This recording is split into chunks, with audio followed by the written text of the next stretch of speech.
Coach Brondello, welcome to the Basketball Podcast. It's great to be here. Thank you. Great to have you back, and now a two-time WNBA champion. That's pretty cool, Coach. Congratulations. Yeah, no, I appreciate it. It took 10 years in between, but better late than never. And it's great to be a part of the obviously making history and being the first in New York. We can't wait to learn from you. And me and my family watched every moment of it, and it was wonderful to watch. And getting ready for the next season now, I know that. So you're shifting gears. Talk to us. I heard you have a coaching retreat coming up, and maybe outline for us as coaches what kind of things that you do at a coach's retreat.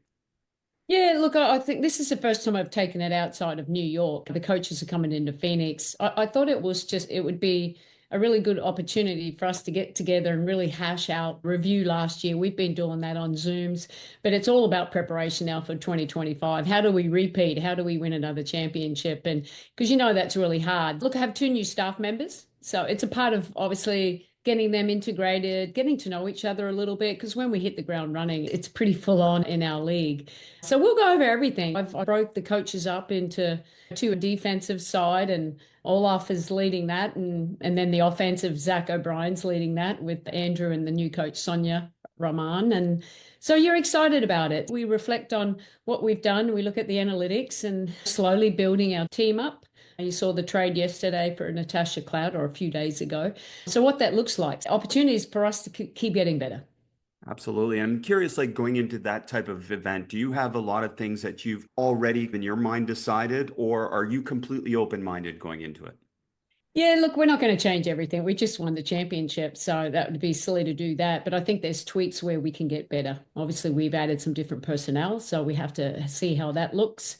But it's more we evaluate the analytics don't lie. That's why we're all into them this day. But there's a style that I like to play, but I'm open to ideas. The game changes every single year. So I'm really curious about how do we get better. Maybe that's some cutting situations that we want to improve on, or just our trans D. Is there anything else that we could touch on with the personnel that we have? When you're deciding on how to play, you can't just say we're going to play like this. For me, it's the other way. Okay, what players do we have allows us to play this way? Now, I think there's still principles of play and non-negotiables, which we have at both ends of the floor. But excited, how do we keep improving decision making? I think that's one big thing right now, because these players are very skilled. So it's just how do we create more space? How do we create more advantages? So really excited about the upcoming discussion. And yeah, I'm open to ideas, as we're not going to just totally go away from what we've done, but some tweaks here and there I think will be really efficient for us going into the season. Sounds fun. And you mentioned a few of my buzzwords, so we got to go to those right now. But principles of play, coach, can you outline a little bit of principles of play? We've been sharing this throughout the world of basketball, that these things become your guide for everything that you do. Yeah, like every year we sit down and we took offensive principles. What are our principles of play, but then allow them to give them freedom as well. Obviously, now everyone talks about pace and space. It's the game has changed. Just the versatility of the players. Are we more positionless, or are you going to give it to the point guard? They're decisions every team has to make. But for us, it's more, you're going to hear us. We want to run and get easy baskets. So the pace and space wants to be there. Point 0.5 mentality. I think a lot of coaches talk about that. We're not a team that wants to isolate and hold the ball. Obviously, there's time and place and situation for that. So we're tracking first, second, third side, that ball movement. And then the little things, anything that makes you good, being great screeners, being great cutters. So like for us, it's just how it's a guideline for how we want to play. And then we continue to add or subtract from it. And defensively is more, we call them more non-negotiables. And really our first one is commitment. You got to be committed to be great on that end of the floor. So you mentioned decision making, and you also mentioned like relative to the players that you've coached. You've been in the league, obviously 25 plus years. You're sixth winningest coach of all time. But a lot of these players that you're coaching now are veterans as well. So the room for improvement in terms of just pure technique is not necessarily as valuable potentially as improving decision making. So can you talk to us a little bit about framing that for those players? Yeah, look, I think that's the biggest thing now, just because of the level of play that we do have. And one thing I forgot to mention too, like in our offensive principles, we talk about shot profile. We're really big on that, the shot quality that we're getting, good to great, paint to great, because we think if we can follow those principles, we'll win more games than we'll lose. because, and we're tracking it. We want shots at the rim. Everyone does it now. It's we want to get to the free throw line and you want to shoot threes, whereas we don't love the mid range as much. But there's an exception for some players as well, depending on their efficiency from that area. And the decision making, I think that's the big thing now because these players know. I think they can be better at a lot of different things, and for us, screening is one. I think we can become a better screeners, screening better and exploiting switches, or is it a drop? So it's just putting them in situations, live situations, so that they can continue to learn by being in a competitive environment. We're not really into obviously we'll script our plays, but when we go, like even if at start of practice, when we're obviously doing breakdown drills, we'll always go against the guys because there's always opportunities to learn. And then attacking closeouts. How do we create advantages? The spacing part, getting it respace. And it's something you think that would be all these players would know, but we have to drill it. Where do you feel behind? Where it's a push and pull effect. So a lot of it goes into it, and that if you can just prepare with a lot of repetition, it will come naturally. And obviously, some players understand it a little bit and grasp it a little bit quicker than others, and that's okay. So our jobs as coaches is putting them in situations so that we can improve their decision making. So you mentioned respacing. When I coached internationally for the first time, that was the thing that stood out is how well international, and particularly the FIBA game, they spend so much time, it seems, on respacing. Is that an influence that has come from you having coached and been raised internationally? Oh, I think it's, yeah, maybe yes and no. We've been drilled. I think wherever you come from, there's certain principles of play that really stick in your head. I can remember Tom Ma, and I think it's foreign here. Not all American players love to do it, but it's just hand pressure, tracing the ball, whereas a lot of them's hands down. But it's it's a tough thing to instill in them because it's not a habit. It's easy to create a habit, but it's easy to put into that new skill. We're always obviously working on every kind of skill development as much as we can. And I've totally lost track. What was the question? No, we're just talking about respacing and Oh, the the value of respace. that because it just seems, again, get into space and get out to space as fast as you can, especially players like Sabrina and stuff. They can create a huge advantage doing that. Yeah, because when you talk about the shot profile, what is it? You want to get to the RA, you want to finish at the rim. That's a really high percentage shot. We want to shoot a lot of threes. So to do that, you need to respace. And you're just teaching it. The game really, right now, it's more of a 5 out, isn't it? So regardless of the two different rules and the FIBA, obviously you can stand in the paint. In the WNBA, we have a 3-second rule. But it's more about how do we create advantages and create space for the handler. And just like a basic side pick and roll with someone in the corner, it's just those early fills.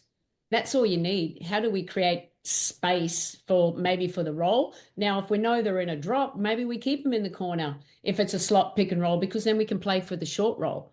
So they're all decision-making processes we put them in. And sometimes it's driven by how are we being defended? Okay, so if they're a drop, this is what we're doing. If they're trapping, this is what we want to do. And it's just the repetition of that. And then you got to make decisions. Okay. Hands down, if you're a shooter, shoot it. If not, attacking. You've got three things. It's pretty basic basketball, isn't it? You have, when you catch the ball, you have 0.5 to decide whether you're going to shoot it, pass it, or drive it. And then if you do drive and get into the paint, it's the open spot so you can respace. So it's like going back to when you teach kids, isn't it? When you put the 5 spots. Okay, if you come in here, find a spot that's available, because we put little circles when you're coaching kids. My husband and I used to have a youth team that for our daughter. Okay, just find the open spot. So it's just learning that where you create the spaces, because then you allow individual creativity on catches to get downhill. Because what's the goal? If we get paint to great, that means we want to track how many times we can get into the paint, and then how many times we splash it out for an open three. And was it a high quality shot, or do we need to move it again? So it's those respacings as well too. I think the game just continues to evolve, and the best teams are the ones that obviously can grasp that really quickly and allow the shooters to shoot or get the ball in the right spot so you can be effective. It'd be so fun to watch you and Olaf coach the youth basketball scene there, that manage that. Tiring. We haven't done it for a few years. We've given it up, but back when our daughter was You're a younger, little busy. we did that. I'm like, I'd be exhausted after. I'm like, oh my gosh, that's a lot. But, Yeah, that's a yeah, lot. That's it was fun. fun. Obviously, you mentioned the diverse roster that you have, and it always seems like you foster a culture of shared responsibility and buy-in. You mentioned shot profile, but maybe beyond that, what are some things that you felt contributed to the team's success in terms of the buy-in?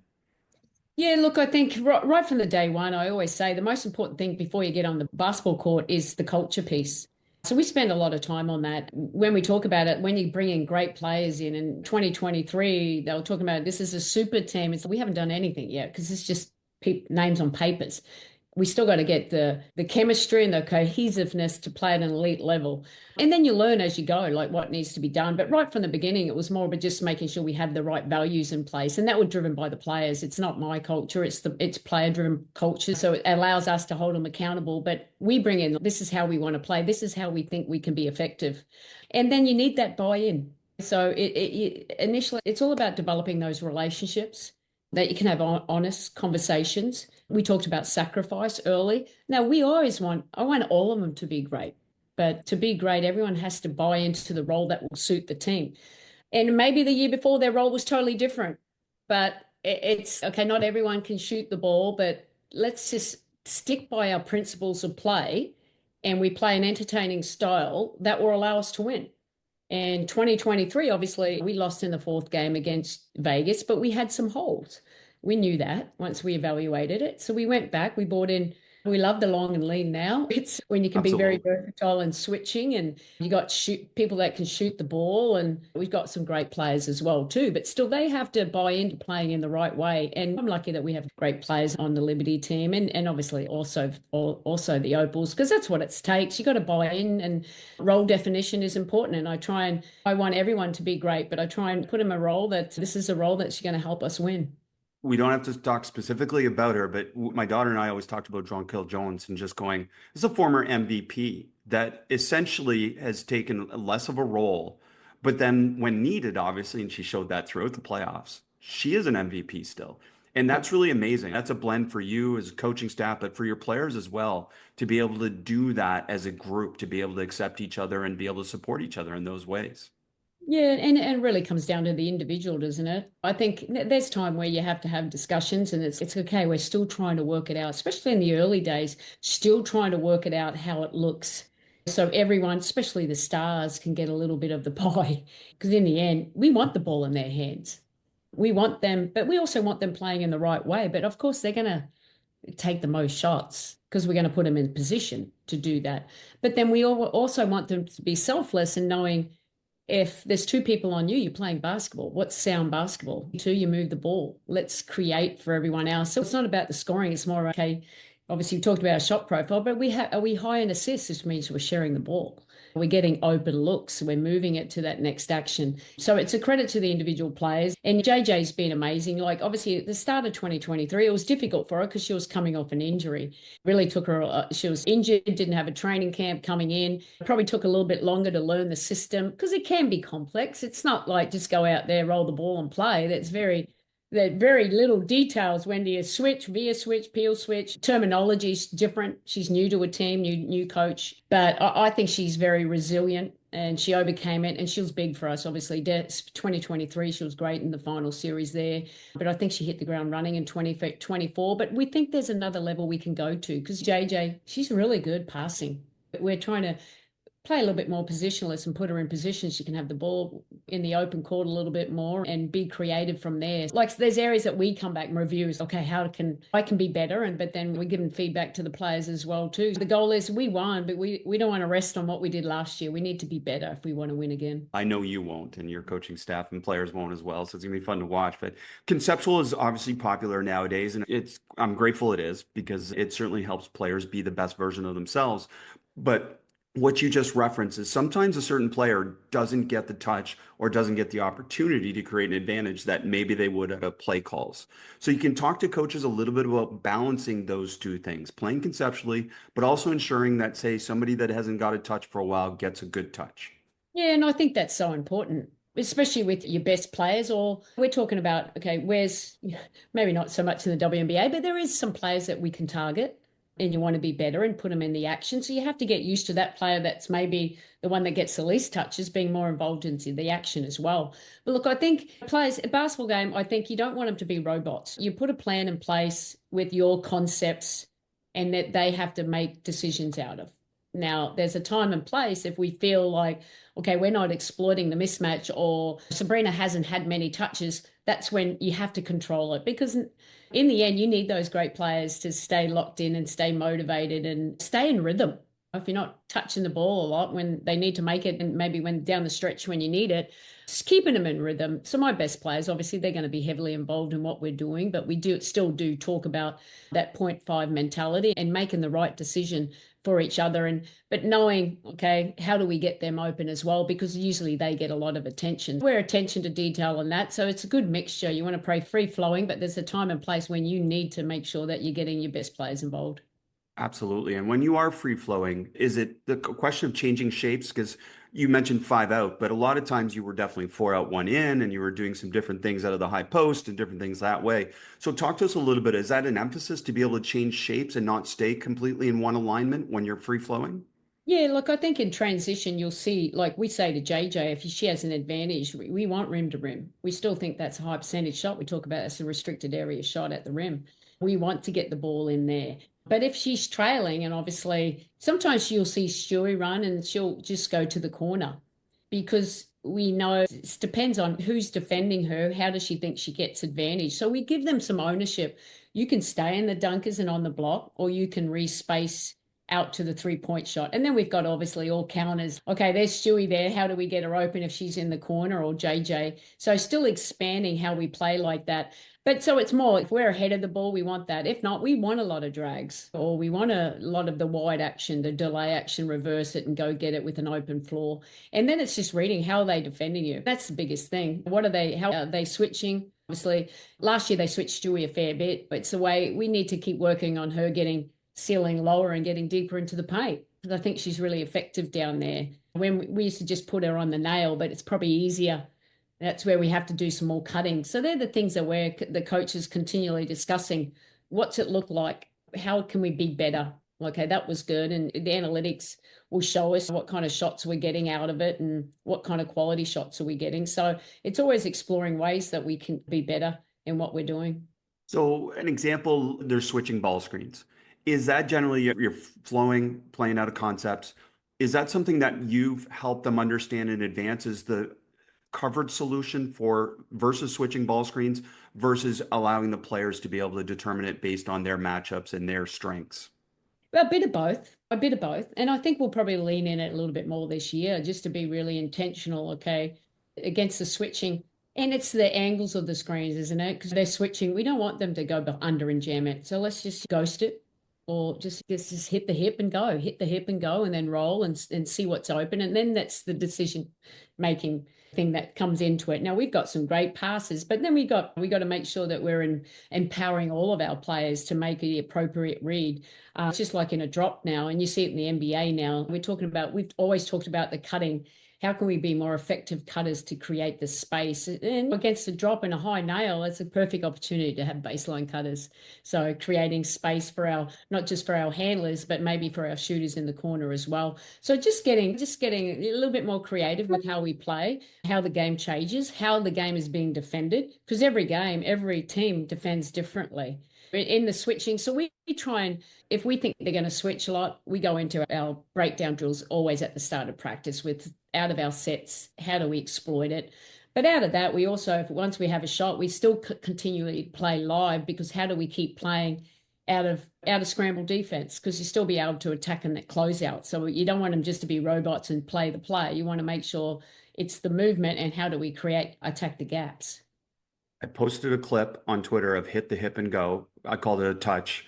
But can you explain that to people? Because there was a lot of coaches out there that were saying, oh, that's automatically a foul. And it's clearly a big characteristic at the international and professional level now. Yeah, no, look, I think we continue to get better. Like a lot of teams now, what are they doing? They're either up to touch, even the NBA this year in WNBA, most of us are up to touch or we switch the long lean. So how do we exploit that better? So we know they're switching, but it's a surprise. If you just go switch and it's a big defender, they're just going to jam you up and play physical. So how do we make it more free flowing? So we just say, just tag the hip and then quickly get out of it. And the handler has to know, they're tagging it, so where we're tacking and what's open. But then reading, is it a low man involved, or can we obviously have a high tag behind to allow an easy access to the rim? But this is why I think you continually, and us too, I think we have to continually teach us become better screeners. Because I think if you do that, we steal plays from each other. But in the end, really, it's creating the space, and then the decisions out of it with how they're defending you. You mentioned adapting plays from other teams. There's only so many teams in the WNBA, obviously. So, when you do that, what kind of excites you about seeing another team run a play that says to you, "Oh, this would be good for us too"? Yeah, look, I think that's what we do. Yeah, We're we do. usually just screening. I try and watch as much NBA as I can. I suppose I still probably a little bit more from them because we have similar rules, and I think, okay, especially if teams play similar to us. And so it's okay, the movement, Golden State, just with Jimmy Butler, how much he's impacted them team, but how they move the ball. It's a 0.5 mentality. But Steph Curry, that's Sabrina for us. Okay, how do we help get Sabrina open? You know what I mean? She's great with the ball in her hands, but sometimes we need to put her off the ball to get her, maybe just to release it a little bit. 'Cause she only needs to just to see the rim to put it up. So you always continue to developing that. But if you see something, we're going to steal it if we think it's going to work. But usually coaches come in, this is your personnel, this is how we want to play, and put plays in place. And some of us run similar stuff, but not all of us. But if something works, you always have that discussion, especially at the end of the season. Okay, what did you guys think of that? And I like that. So there's areas continue to get better. And that's part, so I enjoy that off season, just becoming things you review yourself first and what's next, how do we get better? And that's why I've got really smart assistant coaches around me too, that can give me a lot of great information, and we can make a decision what's best. We already referenced it earlier in the podcast about subtracting, because I imagine your playbook is massive right now going into the season and just figuring out what's going to work. So take us through maybe installing something that you're in season, not preseason, but you're in season and you see something that's going to work versus another team. Install, does it happen in shoot around? And then how does that process work for the players to be able to process it and apply it? Yeah, look, I think we're always looking to add things. Like if we see, especially if there's a certain coverage, we put a play in during the year, and it really created a lot of space for us. It became one of our go-to plays with that little slot pick and roll, and we cleared out the four-man on a cut, and it could have been whoever we thought was the best in that play. So when you're going for a short roll, you can go to a pop to an open side with someone in the corner. So it allows a little bit more one-on-ones or corner pick and rolls, which I think are really tough, because then it's not really the nail anymore. You've misshaped how the court looks, basically. But look, our players are quite smart. I think the beauty of the New York Liberty is I have experienced players. So we can put it in, we can script it even in a shoot around. And a lot of times I'll do it as a first play. And if the first play looks good, we keep it. And then it becomes a part of the playbook. Or we have coaches meeting and we think this play is going to be really good. We break it down, but then we break it to the 3-on-3 competitive to the 5-on-5. So they're reading all the reads that are there. And if something's not there, we don't want to force it. We don't want to have touchdowns, because if we keep moving the ball out of movement, we know that we'll get a quality shot. And sometimes it just creates the advantage. But take us through evaluating a play or an offensive possession, because it's not simply the outcome of it went in. So talk to us about how you evaluate a possession. Yeah, it's more about the shot quality. Sometimes the shot doesn't go in, right? So points per chance. But if we think that's a really good look, so that's how I evaluate it. And that can go by sight, but that can also go by the analytics as well, that we're always looking at. And that's the fun part. And obviously in the WNBA, our playbook does get quite big. And sometimes I always say, okay, less is more. I'm like, okay, I need to have less. We've got to be great at that. I always ask the players, what do you think? I want their feedback, especially the best players. Like, hey, have you watching the off season? Give me some ideas. If you think they like how we played last year, I think in the playoffs it was a bit of a grind, but we had the best offensive rating during this season. But our defense became number one in the postseason, and that's how you want it. But I still think we could be way better offensively. So that's our goal now. How do we play our best basketball in the playoff when it gets even more physical? Because it was a really physical series against Minnesota. And then just making sure we have everything in that we need to exploit whatever coverages we're facing. And Minnesota they did a really good job with their scramble defense this year. And the only way you can get used to it is by the more you play against them, you get a better feel. because then you have to continue to, okay, so this is what's happening. So you're breaking it down so they see where the gaps are open, but still not forgetting what the identity of your team is as well. Of course, I've got to ask you over the last 2 years of playoffs in particular, special situations, end of game situations. And for you, take us through maybe your thought process, what dictates it, balancing between calling a timeout versus letting them play through. And it's something that I've noticed watching your end of game situations that you do both. Yeah, no, I do. I do. And sometimes it's wrong, but sometimes it's right. So I go for what I feel at the moment. I know late in the game, in I think game four, I didn't take a timeout because I thought we had good flow. And we got a high percentage shot. But it's more because of the defense that Minnesota play more than anything. And it was more like, To, okay, to not call a timeout to give them a not, chance to yeah, be yeah. stronger Don't let them potentially. get a chance to get set in what they want to do. And so they're decisions you have to make. And sometimes I don't go in predetermining anything. I go in by what I feel at that time. And then obviously special situations there, you know how we're all going to defend each other, and you just try to find some little opening and to get a good look at the baskets. They're fun, but they're the times like, okay, that was a good, it's either, there's no gray in end of plays. It's more, it was either a great play or a terrible play. But at the time you think it's going to work, but it doesn't always work out because you have to credit the defense and the execution there. But I always look back. There's things I probably would have done that differently or I'd done it again. But that's hindsight. But that's part of obviously continuing to learn and continue to add to what you need to be better in those situations. That's obviously media and fans as well. That if it worked, it's great, and if it didn't. But coaches, I think, look at it differently too. That sometimes it doesn't work and you felt it was the right thing. But maybe talk to us about the situation where you don't call a timeout. What have you done to help prepare your players for those situations in advance? And then is there a call or is it simply they look at you and you don't call a timeout? Yeah, no, look, if it's from a free throw, I'll be telling them you just Okay, go. And usually ball's gonna be in Sabrina's or Stewie's hands. So a pretty good option. yeah, no, yeah. And like we said, if we can get them in flow, if they're switching, maybe we can I know we got JJ really open look down low. She just missed it, but it was a high quality shot in that regard. I was trying to call a timeout straight after that, but obviously down the other end of the court was quite different. But they're the things you want to do. We had an advantage. We took it. Sometimes it works, sometimes it doesn't. Or we don't want, maybe we forced that a little bit too much. We could have just slowed down and just got into one of our actions, which is what we practice. And like I said, usually it's just like a drag screen with Sabrina to making reads out of that. And you go from that. I used to do that with Diana Taurasi all the time. It's one of the greatest players of all time. And she's so smart that just put her in a pick and roll and she'll make the decision out of it. Because now the defense are unsure of what they're actually doing. Yeah, I love that. And I think coaches would do it more if it wasn't for the potential criticism. And it's unfortunate, right? But that's a reality of coaching. And maybe I'll circle back to that later. But I got to ask, I know you coached Brittany Griner for a long time. So you've been on the other side of coaching a really dominant post player. So now as a coach, how do you balance the need to provide help side or support in post defense versus over rotating and leaving perimeter shooters, which clearly is such a valuable part of the game nowadays? Yeah, no, it is. I think it's just driven by play personnel. And do we like that matchup? If JJ's on it, we'll just provide some digs, not overhelp, because what we want to create, or if we're trapping, we're usually, if you're going directly on the flight of the ball or you're going off a dribble, one, two, or three. So we have to make decisions on that. But right now in the WNBA, we have designated trappers as well, and who's going to be the main rotator of those non-shooters in particular.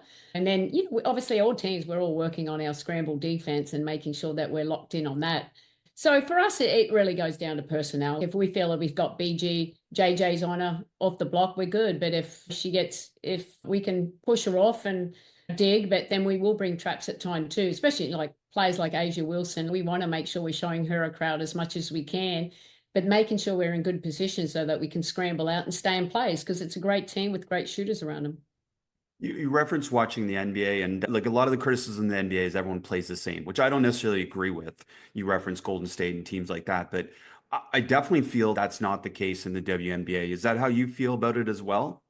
Yeah, I agree. I think that NBA right now, it's pretty a lot of ISO. I know everyone's just getting into that high pick and roll and let's just create out of that. But yeah, it's probably where's Golden State really moved the ball. I like that. I like what Steve does. It's how That's not to say I don't like a high pick and roll and then let's create out of it. There's a time and place for everything in that regard. But I think in the WNBA, we all play a little bit different. No one's really the same, which is fun. And it makes it really every game. You just got to, okay, what's next? Who are we preparing for? And what do we need to exploit them on defense? And then how do we obviously stop them? So I really enjoy that kind of chess piece. And yeah, there's some great players. Sometimes it works and sometimes it doesn't. But I think this year, I think we had a really great defensive team. I think Leo Phoebe, just giving that long and lean, we could go really big, and switching is such an integral part of pro basketball at the moment. Simplifies everything, doesn't it, when you can switch? Simple, stay in place. Yeah, no, and I agree. The WNBA, like some nights there's a lot of zone from teams, there's switching, there's some trapping, there's some variability for sure, which makes it fun to watch and I imagine a lot of fun to coach as well. And talk to us about offensive rebounding reaction. Again, offensive rebounding was a key part of some games for you guys for sure. So talk to us about that and being able to spray it out to three and make some daggers or different things. I'm not sure what you call them, but I always called them daggers. Yeah, they are daggers. I hate it when it goes against you, especially when you have a long rebound. You're like, okay, this is what you got to do. Let's blocking out. We work on this the other way. We don't want it to happen on us, right? Yeah, no, I suppose like we want to try and obviously offensive rebounding. That rebounding was a part of our game that we needed to get better. So obviously JJ coming in was great for us and Stewie rebounds well. But now we've got a little bit more length. Sabrina's a great defensive rebounder. She really gets in there as well. We track this. We've done it the last 2 years. We call it crack back, and it's a NBA term, and high tagging. Yeah, we're trying to high tag and just so that we're in a position so we can slow them down and transition. But a lot of the times you do come up with really good positioning for the offensive boards. We don't like when you cut below because now if they rebound, you're out of position. It's 5-on-4. You're outnumbered. Yeah, there's been situations, but I think JJ, she's real good. She anticipates really well in there. She finishes really well, but she sees the floor as well too. She's created so many open threes for us with her spray outs. She's just a great passer. But we've got other players that get in there, Leo Femish and Kayla Thornton. They were always in there. And they're extra possessions because in basketball, isn't it about let's win the possession game? We do that, we're in pretty good shape. You said high tagging, and are all players going to high tag, or is it just certain players? No, at the You're moment, completely all five, right? we just have corners. We have three, and then if you're above the break, we try and get them back earlier. But yeah, that's a discussion we're going to have at the coaches retreat. Let's see what we do. I'm fascinated to see what you guys do. And it really hasn't come into the pro game as much. I know a bunch of teams have studied it, but the challenge for high tagging particularly is that some of your stars have to do these things. Yeah, all of them. It's more okay. We have to be in great physical shape if we're sending all of them. Yeah, but we've got some players. It's a habit. The ball comes out and they spray it and they shoot, and people in the corners just stand. Transition D, you're already behind. So we just thought, okay, let's activate them. Okay, let's get in there, high target, and we did it. We did it okay. We didn't do it great, but it's a new skill that's just continuously creating habits. And the big thing about the WNBA is that we have 15 days of training camp, basically, once you give them a few days off, because it's not a lot. Especially, I'm happy when I bring a lot of continuity, the players back from last year, because the teaching part, because every coach is different with their terminology and the style of play, which way they want to play, and the chemistry with their teammates and everything. It takes time, and hopefully, because we've done it for a few years now, hopefully we can continue to grow in that area. Not thinking of a specific player for you, but you talked about hunting a matchup on offense. So when a team's hunting a matchup on your team and you're on defense, what are some things coaches can think about in terms of countering those things? Yeah, that's a great question because, of course, they're going to seek out some of our players. We know what they're doing. So it's more about the positioning behind the ball. How can we, if they're just totally isolating at the top, how can we switch out that next person that's the defender that gets into it? Their areas. If you've seen us play, we put Stewie a lot in the roamer, which means she guards the least effective shooter, and she's a great roamer to be able to, if we have to switch, to bump that little smaller player out. I think there's a lot of different things depending on obviously what your personnel is, and but then in the end, we just making the players, if they want to hunt you out, tell them that's not going to happen. So let's dig deep and get in. And I think we got better at that. I think some of our defenders that you wouldn't say that, okay, they're not our best defenders, but they improved. And defense is just a commitment. And that's why we have it as one of obviously our non-negotiables. Love it. Commitment. It comes back to that for sure on the defensive end. And you personally, obviously, you can help coaches with this a little bit. How do you handle the emotional and psychological aspects of coaching a team with such high expectations? And look, I think I do pretty good at this. This is, I think, just because of my experience, and I've been a player for so long and played in really big games, especially obviously in the Olympic Games. And you can't, you've got to just stay true to who you are. So I try to stay, everyone knows there's pressure. So stay, it doesn't change if it's just, there's more emphasis, but during a season and a playoff, I stay consistent with who I am. Like, because they don't want to see me being anxious, and I very rarely am. It's more about, okay, we just got to do our preparation. Hopefully, it's the best. And if it's not, what are we going to do differently next time? And I'm always looking at myself first as, okay, how can I be better? And I talk to my players a fair bit in that regard. But I think for the most part, I handle it well. I really focus now as I've gotten older on my wellness, making sure I'm getting enough sleep and not trying to, more is better. No, I don't need to watch 10 games. I trust the assistants. I've watched all the games that I need. We're good with the plan, but not afraid to make changes if we want. And sometimes they work. And like you said, you just got to live with the decisions because we're competitors. We all want to win, and it hurts when you lose. That's what I don't like. But I'm pretty good at letting go. I tell my players, don't get too high or too low. We got to stay right in the middle because then we can control all the emotions that come our way. And we can have a bad game. Like I can not have the best coaching game, but the next one I have to be able to move on because you're holding on something you can't change. The only thing you can change is what you're going to do that day. And so we use the phase, win the day.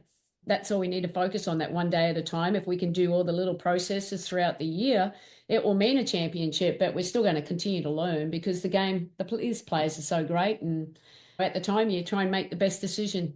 Great advice as always. And thinking about you coached in Paris, you've obviously coached the Australian national team for a while now. What are some things from the international game that help you in the WNBA and the WNBA that help you in the international game? I just love coaching. Yeah, you're not going to stop. I do. And it's a little bit different. The games are different because of the 3-second rule. And obviously, you can't. International game's faster game, right? Like it just ends sooner. Yeah, exactly. It's a little bit sooner. But look, I think, there's obviously it's basketball in the end. Like I'm not changing my whole system for two different teams. I would be totally confused. But then I'm still putting what do we need to win for the opals and to Liberty, it may have little slight differences because the players are different. So you say, what are our strengths? What do we need to do to be great and be consistent with that? So I think there's a lot of similarities and why I like it. I think the off season's long. I love coaching because I think the more you do it, you can continue to have all these experiences. And like I'm 56, 57 this year, and I've coached for a long time, but you still think, oh, there's still areas, and that fascinates me. And I'm on leadership groups. I'm trying to continue to, improve myself because if I get better, teams get better and we can invest more in the players. And I tell all my coaches to do that. So it's so important. That's a part of the journey. It's just as a player, every day you get on court, your goal is to continue to get better. That's what I try and do. But I just love coaching. It's basketball in the end. You're still going to do the same but play with the personnel that you have on your team. We're grateful. You're a giver, you're a sharer, and I know that's a big part of your whole philosophy as well. And you get a lot back in return when you do that, don't you? Yeah, no, 100%. Look, I'm a coach that obviously, yeah, I allow people to come in and watch and all that because that's how we learn and how we give back because coaches have done that for me. And I like to pick their brains too. I think we can all learn from each other. I like coaches, I talk to NBA coaches too that I've gotten to know and just pick their brain because, okay, I like that. You didn't think of that. And that's why you have a great staff, excited about some additions that we've had this year. How do we expand the knowledge that we have? Because I don't know everything. I think I'm a pretty good coach, but I still have the game evolves and that's exciting for me because you always have to stay up to date with the trends and what do you need to do to maintain success. And we strive for excellence. We have a commitment to excellence and that's me and our players and our whole organization. So as long as you have that mentality, great things usually happen. You referenced too long an off season, so I can ask you this: have you noticed any new trends coming that you are like curious about to see how they go? Like we think about the next defense, right? Like that opportunity, and it really hasn't evolved that much, but it was a curious thing for a while. Have you seen anything like that? Oh, I saw a little bit of 1-3-1 in NBA. So I was curious about how they did that because zone, we're always, what should change up? We play zone. Last year, we didn't have to play zone as much because I think when we had so many tall players, we could rely on the length that we had, but we want to the zone. You got to have a great zone in because you need to be able to change the flow of the game at times. And but what else is there? How else can be? What other junk defense can we bring in? So I watch the NBA with that. Some obviously are better than others, but it's been interesting just to watch how they navigate that and how they play it. Offensively, I think the biggest thing is a few more teams are cutting. They're way more cutting, especially on that attacking that high nail. The NBA, I feel like they used to be in really low drops, but now they're more up to touch. But they still have high nails and they congest. It's a little bit more cutting to create space. And yeah, no, for sure. I love looking at that and seeing how it translates to our team. I don't just steal ideas if I don't think it's going to work for Right. us, but and we want to make sure we know what we're doing if we're going to introduce something. Yeah, you referenced cutting a few times. Empowering your players to cut. Is it a scripted decision based on where they are in a location, or is it a read decision that they implement when they see an advantage? Yeah, right now, look, I think we cut some and it was more you have decisions to make here. You're a cutter or you're a screener, or depending on, or if you're Sabrina, if she screens and how do we get her back open? So we have rules in that regard. But like I think now it's an area that we want to explore a little bit more. I think we can be better at it. But I think right at the moment it has to be scripted. I think you can't give them too many ideas and then everyone's cutting at the wrong time. So I think it's more about, okay, when this is happening against this coverage, this is when we want cutters, or if we're ghosting a screen and we're popping and that spot's filled, well, someone's got to cut. Just really simple things like that. It's just more to create more openings, but also not running into the handler if they have an advantage to get downhill. Absolutely, it makes sense. And obviously, the WNBA has had a rise in terms of people's interest in it. And from your perspective, it's always been good, I'm sure. What do you think the trickle down effect of this will be over the next 10 years for girls basketball in general? Because I know you've experienced it in different places around the world. What are these last few years, but particularly last year, just it's a real movement.